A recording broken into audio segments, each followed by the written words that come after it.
सगळ्यांना अधिकार समान होते, हक्क समान होते, कायदा समान होता. इतकंच काय तर संधी समान होत्या.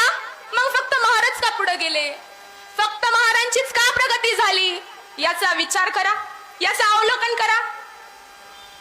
महारांनी संघर्ष निवडला म्हणून महारांची प्रगती झाली. महारांनी स्वाभिमान निवडला म्हणून महारांची प्रगती झाली.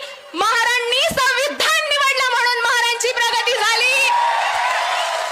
महारांनी अंधश्रद्धा सोडली म्हणून महारांची प्रगती झाली. महारांनी शिक्षणाची कास धरली म्हणून महारांची प्रगती झाली. महारांनी पुस्तकं निवडली म्हणून महारांची प्रगती झाली. चैत्यभूमी आणि दीक्षाभूमीला एकाच दिवशी करोडो करोडो रुपयांची पुस्तकं विकत घेणारी ही जात आहे. इतकंच काय तर आमच्या बापानं स्वतःच्या पायाला चप्पल घेतलं नाही, पण आमच्या हातात पुस्तक दिलं. आणि आमच्या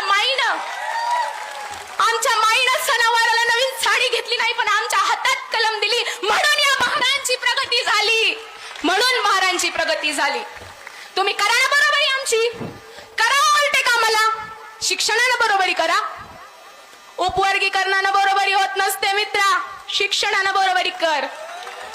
उपवर्गीकरणाने बरोबरी होत नसते मित्रा, शिक्षणानं बरोबरी कर. अण्णाभाऊ, लहुजी मोठेच मित्रा, बाप मात्र आंबेडकरच मान्य कर.